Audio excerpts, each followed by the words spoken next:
Good morning, and you're rocking with the sharpest mind in the morning, Amir Shakur, Amir K.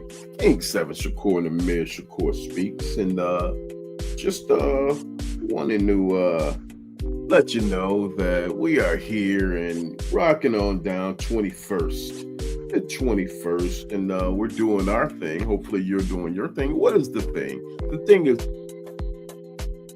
you giving you the best information of faith, politics, and social news, society news. Let's go with that. Yeah, society news, all done from an inspirational perspective. Amir King Seb Shakur, Amir Shakur speaks, whatever you want to call me. Just call me, man. All right, yeah. So welcome to the Amir Shakur Speaks Morning Show. Like, subscribe, and share, and join our VIPs in the VIP room. And want to say hello to those out there in the AM world. And you're rocking with the sharpest mind in the morning. If you want to rock with the sharpest people in the morning, then, get into our chat room. Let us know what you think. And, let us know how you feel. I appreciate you, and much appreciated conversation while you were asleep. All right, join our moderators and come on to the Amir Shakur Speaks broadcast channel on Facebook and YouTube, and like, subscribe, and share. As our mind says, your voice matters. Stand up and speak out. Hit the like button. And good morning to you as well.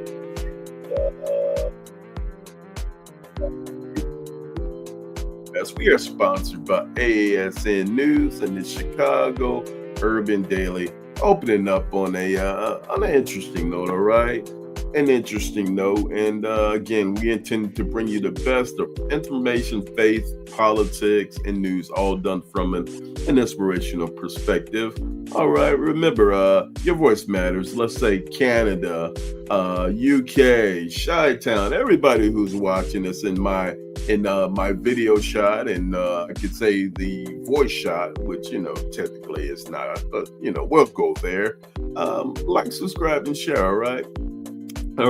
So before we get into the news that you can use, just want to say we are doing a lot of things out there in the worldwide community, like the Global Influencers Lifestyle magazine, and bring that back again. All right, there it is. Give you a big shot of that. And this is a magazine that highlights some of the biggest people in the country who are doing things on the front lines of urban America. All right, so that's what we're doing. That's where we're at, and I want you to like, subscribe, and share, and join the information line, the information pipeline. All right, so let's get back into the news cycle that you can use. Now that's said, look out for the Global Influencers Playbook within the next few days. All right, yeah, ASN News is on the move. All right. So if from national and geopolitical headlines, right? So if you are the top stories making headlines today, feature as in escalating economic, domestic policy developments, and that sort of thing. If you are watching us for the first time, what we do is just, again, bring you the best of information, faith, and politics, all done from an inspirational perspective. And today we're talking about a subject which we normally talk about a lot, which is the international conflict in geopolitics. So U.S. and Iran economic sanctions. The Treasury Secretary Scott Bessent announced that he described the toughest sanctions in history against Iran following President Donald J. Trump's warning of total economic warfare, not welfare, warfare. It's the exact opposite. The administration threatened secondary economic penalties against any country. That's any country with major trading partners like China that provides a lifeline to Tehran. So if you're providing a lifeline to Tehran, you're going to get an economic sanction. And I guess in the bright and Jean's minds of the Trump world, what does that do for the American economy when we depend upon mass global trade? And if we're putting there working in trade with Tehran, what is that going to do with our economy, and what are they doing back to us?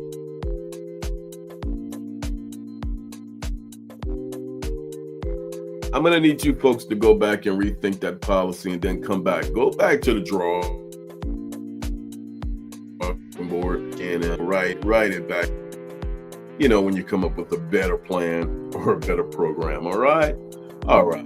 With that being said, let's do a community welfare check. How's everybody doing today? Who's out there in my earshot or in my video shot who simply wants to just want to say hello, and yeah, please join me, Amir Shakur Speaks, on other channels, right? We got other channels coming up, so thank you for that, Ms. Mona, our moderator number one and maybe number two, but yeah. All right, so here's where we're at. Trump in action again. Fresh Lebanon penalties.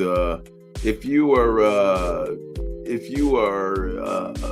targeting the United States, and your name is Iran, IRAN, there's going to be fresh economic sanctions, not just against you, who's ever standing next to you, but against, other sanctions against globally, against even friends of our friends. All right. So, Hezbollah, Lebanon. So, I mean, the list goes on and on. So we're going to see those roll out whenever the administration has not announced when those sanctions will be going on. But, we'll see exactly what it is. All right. All right. With that being said, Alaskan military plane crash. The Alaskan military plane crash. A charter plane crashed at a remote U.S. Air Force radar site in Alaska, killing 8 people on board. The military is currently investigating the cause of the disaster, we'll see what's going on with that. And the FBI raided it last night. The FBI raided a former representative. Federal agents executed a search warrant at the home of Representative Eric Swalwell, who's, I believe he's a long-term critic of Mr. Trump, and seizing electronic devices as part of an unsealed investigation. All right. So now back to more news of that. And before we get to the feature,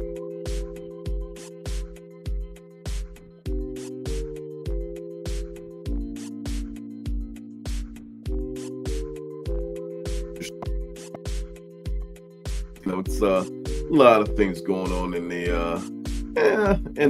internet world, but weather, and I'm going to say it again one time, weather. Yeah, so we've seen a flurry of domestic and national weather disasters, including extreme heat waves. Over 83 million people remain under active heat alerts, stretching from Southwest to the Gulf Coast. School districts are cutting outdoor activities to recess times to protect the children remaining indoors and staying welfare during classes, staying well. All right. So also with that, with the weather emergency, severe storms and power outages, intense storms, flood watches are hitting the mid-Atlantic and northeast corridors. Millions and tens of thousands of residents in the northeast Indiana, let's say tens of thousands, it was hundreds, so I guess they are working it down, but I mean it's still an awful lot, are in northeast Indiana are entering a 9th consecutive day without electricity, and following a second phase of previous catastrophic weather. So let's go ahead and look at that, and we'll bring that up to the screen. And yeah, Indiana residents are frustrated amid this 9 going on 10-day weather.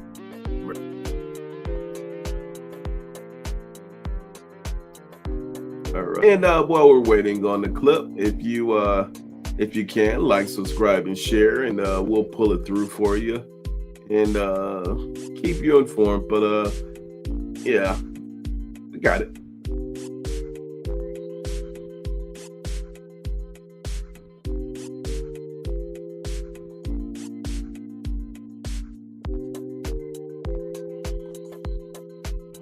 In the day's other headlines, more than 70,000 people in northwest Indiana are without power, more than a week after a series of storms downed trees, knocked out power lines, and flooded neighborhoods. Across the state, 7 people have died. Local officials are scrambling to restore electricity as frustrated residents accuse them of not doing enough. Stephanie Sy has this report. As power crews struggle to get the lights back on in northwest Indiana, residents are waiting in the dark. We are now on day 10, no power in Gary, Indiana. In Gary, some 20,000 customers are still without power and air conditioning. Residents like Adriana Harris are posting daily updates and their frustrations on social media. This is mentally challenging for so many people. People cannot work. People cannot live their everyday lives how they're used to living. Power has been out for the region since August 11th, when 100-mile-an-hour winds and storms swept through Indiana near the Illinois border. Initially, some 300,000 customers lost electricity. Gary officials say they will provide residents with 3 hot meals a day, tarps, and charging stations. To the families and to the citizens of Gary, we are standing with you. We are praying with you. We are also providing as much resources and support as possible. In the meantime, local power officials say the repairs are complicated because in some cases, entire transmission poles will need to be replaced. These are lines that ordinarily take us in systems that ordinarily take weeks or months that we are trying to accomplish in days and or weeks. She assured residents in the predominantly Black city that race and socioeconomic status are not playing a role in the pace of recovery, saying affluent areas are also affected. But across the region, anger is a common feeling. Residents in Griffith, Indiana, shared how their lives are being impacted at a town hall earlier this week. I'm diabetic and I have my medicine in a refrigerator. As fast as officials say they're working, they don't expect power to be fully restored until next Tuesday. For the PBS NewsHour, I'm Stephanie Sy.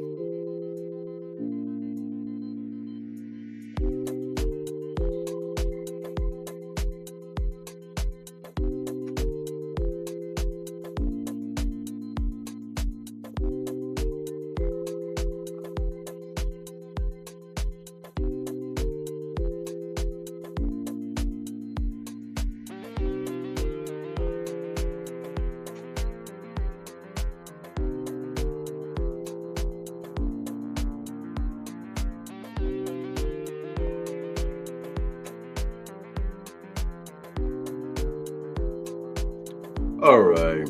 Sorry about that. I think we're having technical delays, technical issues, and it happens. It happens. So I will keep you guys abreast of Meet Symphony. what it is. Bear with us.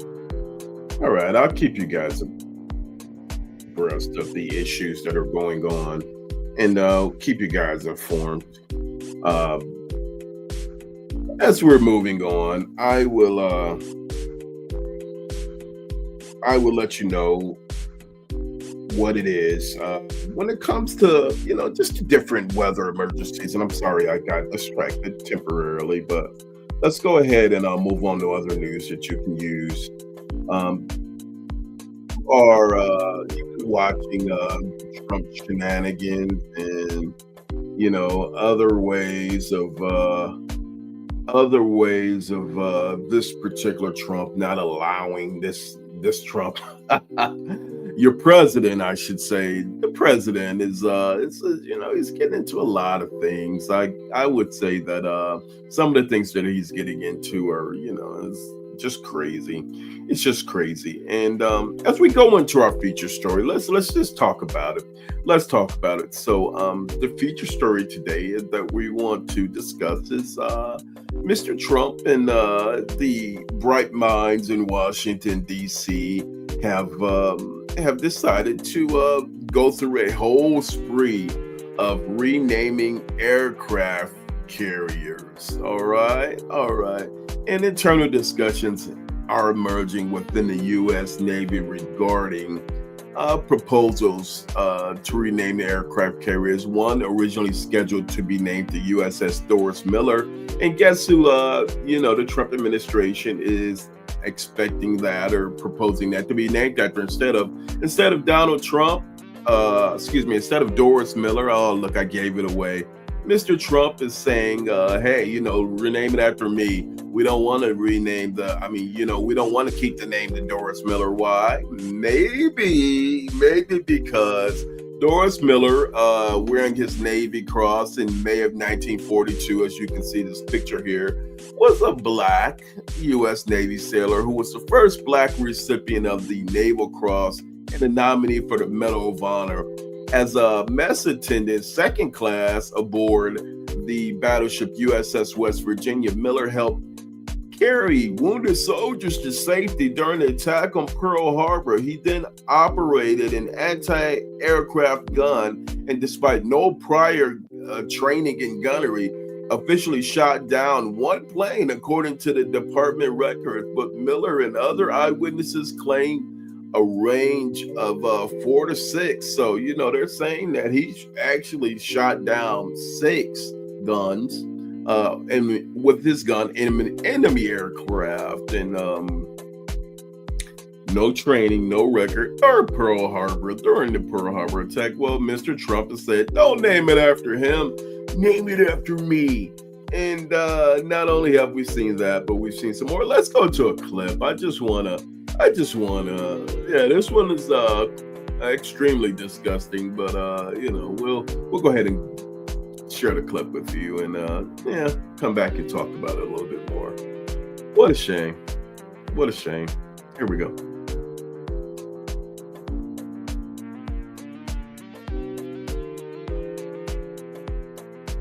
Is weighing whether to rename a carrier that was supposed to be named after a war hero from Waco to now naming it after President Trump. The USS Doris Miller is currently under construction. It was set to honor a sailor from Central Texas for his heroic actions during the attack on Pearl Harbor, where he took control of an anti-aircraft gun despite receiving no training and opened fire on Japanese planes, later helping his fellow sailors to safety. But 3 sources familiar with internal discussions told CNN that the Navy was considering to change the name. 2 of the sources said there have been internal conversations to name it after President Trump. It would be an unprecedented move for the Navy to name an aircraft carrier after a sitting president. So let's get this straight. We are going from naming an aircraft carrier from a Pearl Harbor war hero, a private in the Navy who shot down 3 Japanese aircraft during Pearl Harbor, who was a mess. He wasn't even a gunner. He was actually a mess. He worked in the mess hall, and what the mess hall is, he served food, but he shot down 3 to 4 Japanese aircraft during Pearl Harbor. He carried wounded military soldiers to safety after the attack, and he single-handedly did a lot. But at this point, it's Mr. Trump saying, "Hey, don't name it after him. Name it after name this new ship after me." What do you guys think? What do you think? What I'm gonna say is, I'm gonna say this. Shame on Mr. Trump. Shame on Mr. Trump and those who came up with the idea. It's no good. We're gonna go ahead and keep you posted. I'll do a story on ASN News tonight about it, and we'll take it from there. What an absurd concept! But we do have more about not only is Mr. Trump getting a aircraft carrier named after him, but guess who else? Come on, I want you guys to guess. And while I'm pulling up the clip, and I think about anybody in the Trump sphere that might be worthy of unworthy of an aircraft carrier, and then you might find who it is. An aircraft carrier named after them, to be specific. All right. So let's go ahead. I'm not gonna leave you in any suspense. Let's go ahead and push through, and we'll bring it through.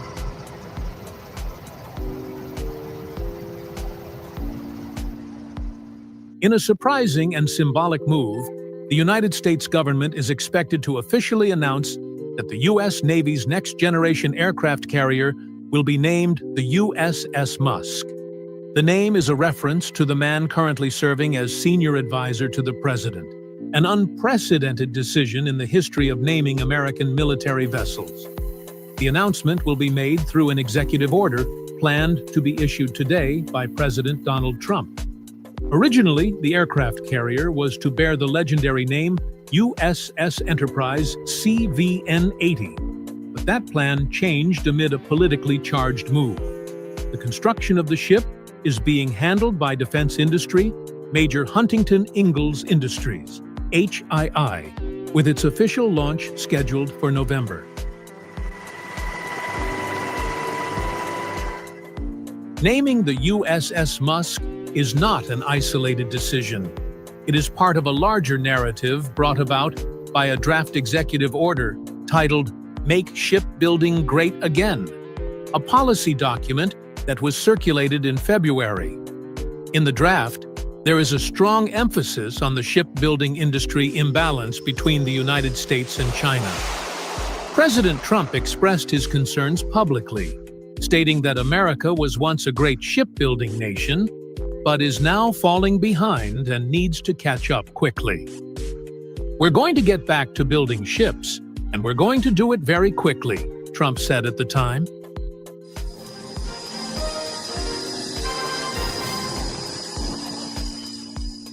The USS Musk will be the third Gerald R. Ford-class aircraft carrier to be built, replacing the USS Dwight D. Eisenhower, CVN-69, which is scheduled to retire in 2029. The Ford-class aircraft carrier is a symbol of U.S. maritime supremacy and is recognized as one of the largest and most advanced warships in the world. Weighing about 100,000 tons, it will carry a crew of about 2,600 and can accommodate up to 75 combat and support aircraft. Among modern aircraft carriers, only the U.S. Nimitz class and China's Fujian Type 004 can match its scale and capabilities.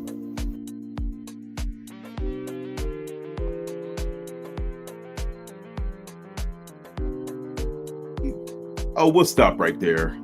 And a lot of technical delays, but while we're at it, not only do we name a historic new naval aircraft carrier that was supposed to be named after this young man who was a World War II naval war hero and the first Black recipient of the Navy Cross and a nominee for the Medal of Honor, one of the highest honors, or it might even be the highest honor that you can get in the military. But we're also naming an aircraft carrier after Elon Musk. All right, go figure. What do you think? This is what I think. It's crazy. So crazy. So let's get back to, I'll keep you updated on that. We'll talk a little bit about it in ASN News. Watch ASN News for a further report about the nonsense. And, I think that this Make Shipbuilding Great Again initiative is what it's called by Mr. Trump, is Make Shipbuilding BS again. But, hey, you call it like you call it. I'm going to keep my voice. I'm going to keep my opinion on it. All right. All right. With that in mind, let me backtrack. Before we go to that, my new book, Mental Jiu-Jitsu, will be out on October 17th, 18th, and the art of psychological leverage and strategic redirection. Hey, Mr. Trump, you might be able to use this, some strategic redirection, right? So basically, hey, let's cut them off at the pass before they bring some psychological craziness and make your blood temperature go up, your anxiety level go up, and it just gets really berserker out there in the world. So, we want to be able to use this manual, which is what you can use to defeat your opponent, your adversary, your enemy, whoever it is that's on the outside of you, and they're causing you mental anguish, mental angst. So that's what mental jujitsu is about, the art of psychological leverage and strategic redirection. There's a lot of folks out there right now who need some strategic redirection, and let's talk about that once we get the book and read it. October 18th, coming to a online website, shop, retailer near you. Get the book, check it out. All right, that's that. Let me get back to the end of the day, and crime and justice is happening all around us, and I'm gonna end this show today by saying, I need you to clip this, right? The final curtain's falling, and the set is coming down, and the house lights are going up, and I'm getting ready to move on, maybe conference calls and some more media thing. I have a couple of news articles to write, and that's how my day goes. But it's the moment that every cast and crew knows well. If you're in Hollywood, or if you're in corporate America, it's the time where we're cleaning off our desk and getting ready to turn the PC off and all of that. Well, in that time, a strange mix of sudden quiet, genuine exhaustion, and quiet pride all hit you at the same time, right? Bringing the show from a blank page to a full-fledged production has been my greatest honor. It's been my greatest honor and a minor miracle of a collective effort. Hundreds of hours of research have gone into this show over the past year, just over a year. Late night technical adjustments, mixed cues, fixed in dark, power outages. It all runs in that line, and it runs it runs to a level where I feel happy. What we've accumulated as we go back, and then the brighter days ahead. And so, our shared experience and responsibility has been shared with you every day, day in and day out. All of the pains, the lows, all of the worries, the concerns, some of those haven't been, but it's all played out live. So you've been able to see it. And I'm happy for my growth. I'm happy for my continued growth. I'm happy for you guys just supporting us, young ladies and gents. I always say guys, and then I'll say ladies and gents, and everything in between, right? So today, theater and live performance are the same thing in a lot of ways. Broadcasting, when it's over with, it's over. What we've created over these past months, weeks, years, days has only existed in that specific room on these specific days, mornings, and shared in between people who are here. You're here, and you're there. We're behind the scenes, and as I sit here in this seat, I just want to say that again, we are being impactful. We are sharing stories that don't evaporate when the theater empties, and that's one thing that's different than Broadway or anything else. We're here day in and day out. We tell the stories that matter, and our cast and crew is you. Thank you for your relentless energy. Thank you for the grace under pressure. And the art that you poured into every second, as a member of our audience and our community, I should say. Thank you for sitting in the dark with us. Thank you for trusting us time and time again. And, a show is just a rehearsal until the audience brings it to life. So, the run is over, but the story is continuing. We're moving on to the next chapter, bigger and greater things, over 100 and going on 150,000 views worldwide, and growing in a lot of ways. And that's because you guys are allowing me to do it. So I never want to keep that or second guess that, or keep that in mind, and I want to stay humble. So I want to thank you. And, as we're ending the show, I want to say that again, you're staying with me. You guys, I think about you guys all the time, young ladies and gents. And I want to thank you for rocking with us. You're rocking with the sharpest mind in the morning. And when I say that, I mean that. So thank you for trusting. Thank you for trusting us with your time, all right? We at the Amir Shakur Speaks Morning Show, ASN News, and the ASN Broadcast Channel are appreciative. Look forward to further interaction. I am out of here. Peace. Thank you again, and I'll see you in the AM. Peace.